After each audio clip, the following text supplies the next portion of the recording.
Gente, vamos começar então falando do ex-ajudante de ordens do ex-presidente Jair Bolsonaro, Mauro Cid.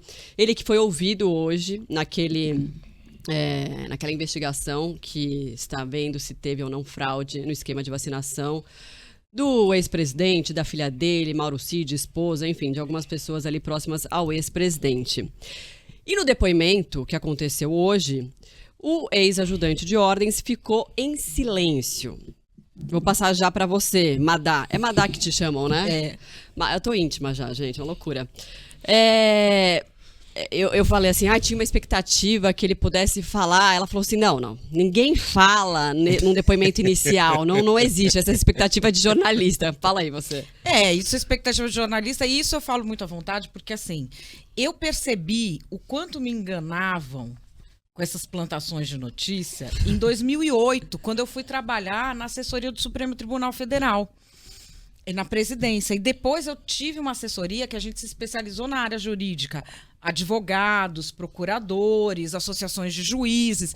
E depois dessa experiência que eu percebi o quanto vamos dizer, uma estratégia também do processo judicial, você monopolizar a imprensa contando mentiras que os jornalistas adoram. Então, por exemplo, quem espera que uma pessoa que teve toda a sua documentação confiscada, que você ainda não tem um total do que a polícia tem sobre ele ou não, os seus aparelhos todos foram confiscados, você não sendo obrigado a falar e produzir prova contra si mesmo, por que ele vai falar?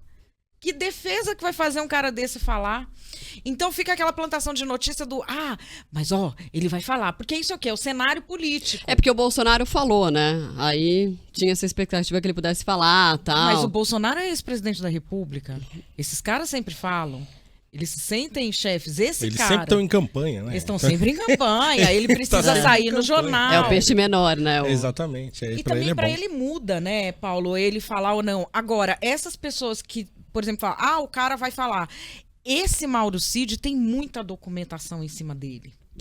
E foi isso que ele falou, né? Que ele não teve acesso a tudo, que por isso que ele não ia falar. Então, sem ter acesso a tudo, ninguém fala pra ninguém, gente. A gente vê isso até no CSI, no seriado de polícia. Agora, Madá, você acha que ele trocou de advogado, né? A gente já falou aqui, esse advogado é a favor não, né? Ele também é especialista em delação premiada.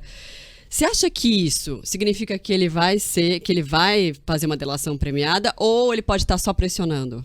Essas decisões não são emocionais e nem farsescas, nem de novela. São estratégicas, né? Elas são estratégicas. Então, assim, se ele vai ou não fazer uma delação premiada, a gente só vai saber no deslinde do processo. E ele só vai decidir isso de uma maneira muito fria com o que ele tem na mão. E o que vale mais a pena para ele ou não. E qual é a melhor negociação que ele obtém. Se a melhor negociação que ele obtém... Negociação, gente, pelo amor de Deus, não é negociação de dinheiro. É negociação para se enroscar menos, para receber menos punição. É melhor para ele calar a boca e assumir a culpa. Porque a gente fica falando aqui, um crime, não sei o quê. Você vai ver lá, 2 anos de prisão, nem preso ele fica, né? Então... é melhor calar a boca e assumir a culpa e ficar bem com o Bolsonaro? Ou se ele entregar o Bolsonaro, ele fica menos... É essa conta que ele vai fazer. A depender da conta, muda de advogado. Uhum. Então, assim, é uma pressão que precisa no momento. A gente vai vendo... O processo é muito interessante, porque o que está no papel é uma coisa e toda essa articulação que se faz com a imprensa é outra. E que também impacta no processo. Mas, no fim, a decisão do destino do cara... vai ser pelo que está no papel. Porque se for pensar, o crime, em relação, se de fato, né, for comprovado como crime, em relação à fraude da carteira de vacinação, é muito menor do que o que pode vir, né? Segundo as outras investigações que estão nascendo aí, sim, né, Paulo? Sim.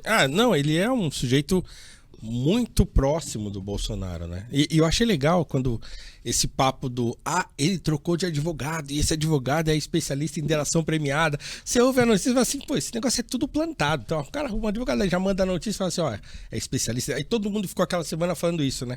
E aquela expectativa assim, agora que ele tem um advogado que é especialista em delação premiada, ele vai fazer uma delação, mas não é tão simples assim, né? Então, que as pessoas ficam pensando assim, o cara é muito próximo, sabe de tudo, né, do ex-presidente, então é um cara, uma bomba relógio.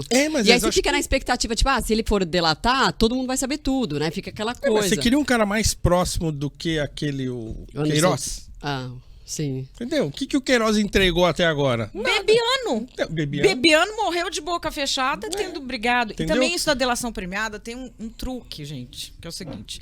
A delação premiada, ela premia de te liberar de um crime. Se não tem nenhum crime comprovado, o advogado vai incriminar ele e dizer meu cliente é criminoso? Então, assim, não tem isso de muito no início, vai fazer delação premiada. Ele vai fazer delação premiada nesse momento para premiar ele com o quê? Isentar de uma pena de falsificar cartão de saúde que nem materializada mesmo sobre ele tá ainda e que é uma pena pequenininha. Então, a delação premiada, ela vira uma possibilidade a partir do momento que os crimes se agigantam sobre a pessoa, né? Se avolumam e que ele fala, quer saber? Não tem outro jeito. Agora, é aquilo, com o histórico que a gente tem. Então, você pega Bebiano, pega o próprio, né, Queiroz e tal. Sim, eu não sei que tipo de lealdade que essas pessoas têm entre elas, mas existe algum tipo de lealdade que elas vão esticar a corda até onde elas podem. E assim, por exemplo, ninguém mais fala do Queiroz. O Bebiano morreu. Então, assim, daqui a pouco passa. E esse fulano some. E acabou. Então, eu não acho que ele vai tão cedo assim. Mas acho que depende também do que encontrarem no celular, no material que for apreendido, né? Mas a gente só vai saber o que eles encontraram se for interessante pra eles dizer o que eles encontraram, né? Pode ser que a gente nunca saiba também. Verdade. E tem também uma outra coisa que é o seguinte. A gente fica com essa cabeça de a pena e não sei quanto e papapá. Sérgio Cabral tá solto. Pegou mais de 100 anos, né? Eduardo Cunha tá solto, tirando sarro do Deltan e do Moro. Quem que tá preso? Acho que preso não sobrou mais ninguém, né? Político não nem fica o Lula, preso. Que sobrou e tá na presidência agora. Ontem, liberaram o Maluf da execução da pena. Maluf. Então, assim, o cara vai falar também pra quê? Se você sabe que no mundo político, no mundo dos poderosos, ninguém fica preso. É isso aí. Não fica. Então a negociação é diferente, porque às vezes, vamos dizer, ele falar, ele diminuiria a pena dele um pouco. O Cabral, 100 anos de pena, ficou, só falou o que ele mesmo tinha feito, não foi arrastando os outros junto. Muda o governo, tiram ele. Então, assim, ele vai, vamos dizer, ficar apenado ou ficar com alguma coisa assim, até mudar um governo e entrar um favorável para ele. Eles sabem disso. É isso. Acho que não tem muito assim, tem muito alarde, né, pra pouca coisa mesmo, assim. Acho que pra eles é menos dramático do que parece, né? Eu não acho que o Cid tá preocupado, nossa, e tal. Não, eu acho que ele olha, acho que deve ter contato muito próximo ali, que tá perto da justiça e tá falando, não, cara, fica sossegado aí que daqui a pouco as coisas se ajeitam. Mas o próprio ex-presidente Bolsonaro, ele foi ouvido esse ano 3 vezes, né? O negócio da vacina, das joias. Teve alguma outra coisa que agora me fugiu. Vacina, joias. Bom, vou buscar aqui, daqui a pouco eu trago. Mas tem uma investigação em andamento. Dos atos golpistas, né? Do Rio de Janeiro. Tem ali 3 linhas de investigação que podem culminar num negócio que seja mais grave, de fato, pro ex-presidente, né? Eu acho, mas assim, veja, a gente vai falar daqui a pouco, né, das questões que envolvem o governo Lula agora. Então, assim, a dificuldade que ele tá passando um suor lá do caramba. Então, assim, é tudo jogo, né? Então, o quanto vale a pena a gente ir pra cima mesmo do Bolsonaro e aí encurralá-lo e metê-lo no chilindró por uns meses? A gente vai perder totalmente a governabilidade, porque tá cheio de parlamentar que é fiel ao Bolsonaro e tal. O que vai acontecer? Então, infelizmente, né, o jogo político, ele acontece à revelia daquilo que a gente considera moral ou legal, até, muitas vezes. Então, a gente tem um sistema político que funciona em si mesmo, né? Ele depende muito pouco dos humores da sociedade, depende muito pouco do que a gente aqui fora tá achando, tal. É tudo a porta fechada, é tudo um telefonema, é tudo... Então a gente nunca sabe de fato o que vai acontecer. E eu tenho uma tendência de sempre pensar que não vai acontecer nada, né?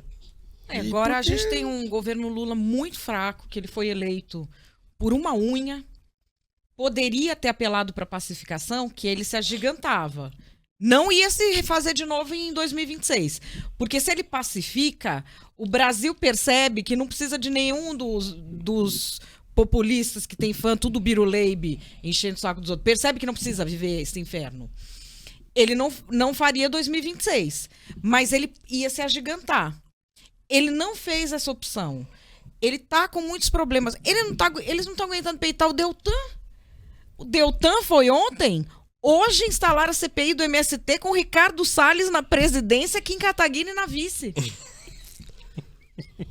O cara que é governo tomar um chocolate desse, isso é uma derrota. Eles estão tomando uma atrás da outra. Isso porque mexeu no Deltan, que eles já não gostaram muito. Não que eles gostem do Deltan. Porque quando eles veem, vamos dizer, um parlamentar cassado por fugir de um processo administrativo que ainda não existia e que nada indicava que fosse se efetivar. Então, assim, por presunção, o cara foi cassado. Avalia esse mundo de corrupto lá. Falou, se pegar minha capivara, eu rodo. Não pode ser Mas assim. a CPI do MST, ela já estava em andamento, né? Já não tinha sido instalada, mas já tinha esse papo que o Salles ia ser o relator, não sei o quê.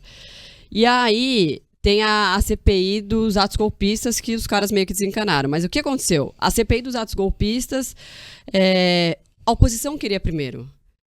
Aí o governo não queria, porque ia travar a pauta, não sei o quê, tinha que passar a regra fiscal, não sei o quê.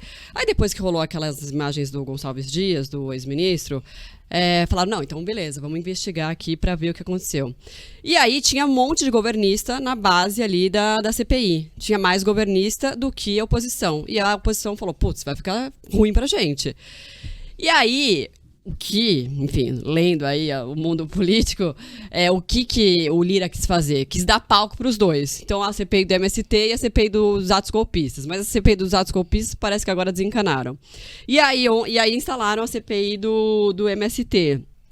E nem lembro porque a gente estava falando desse assunto. Não, Deltan. porque Da perda de força Da do perda de governo. força, é verdade. Não, e um outro fato que tem a perda de força, aliás, que a gente vai entrar depois, mas a gente entra agora, é aí em relação às emendas, né? Sim. As emendas, vou até pegar a notícia para falar direitinho, as emendas, elas são um mecanismo legal, né, assim, do governo. Ela pode ser usada, mas aqui, claro. Não, a emenda é o quê? Isso. Ela tem um princípio legal.